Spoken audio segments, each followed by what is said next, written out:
আল্লাহ রাব্বুল আলামিনের কাছে লাখ লাখ শুকরিয়া।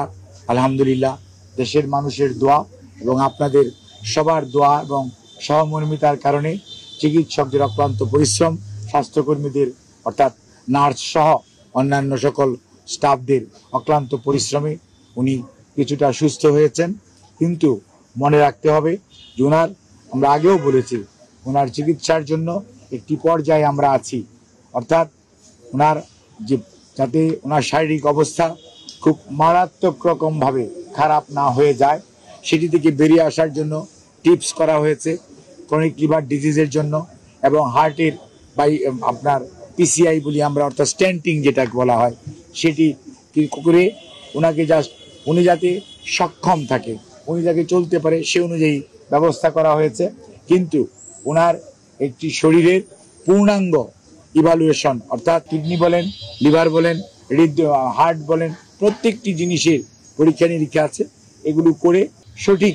যে পার্মানেন্ট চিকিৎসা যেটা সেটি করা জরুরি এবং সেজন্যই উনি একটা পর্যায়ে বিদেশে যাওয়ার জন্য আমরা বলেছি এবং এখনও আজকেও মেডিকেল বোর্ড সকালবেলা আবার বসছে এবং তারা একই ধরনের রিকমেন্ডেশন দিয়েছে যত দ্রুত সম্ভব যখনই ওনাকে শারীরিকভাবে, ওনাকে যেহেতু দেশের বাইরে আমরা আগেও বলেছি যে ইউনাইটেড কিংডম অর্থাৎ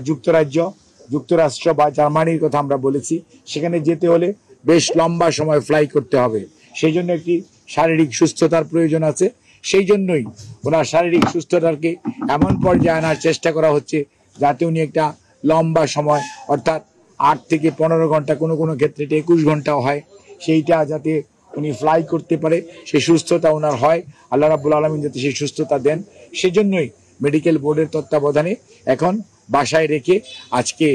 আমরা নিয়ে আসছি। বাসায় রেখে চিকিৎসা চলবে, পরবর্তীতে ওনাকে যত দ্রুত সম্ভব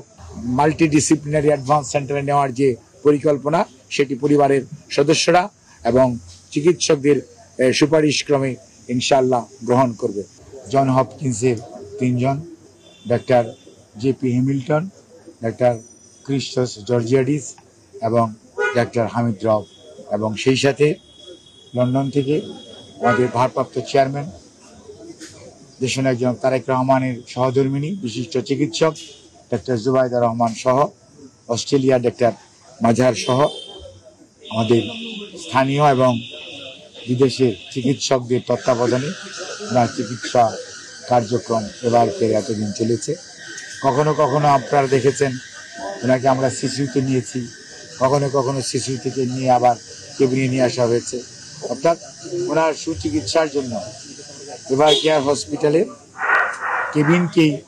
সিসিউ সুবিধা সম্বলিত ব্যবস্থা করে সে অনুযায়ী ওনার চিকিৎসা দেওয়া হয়েছে।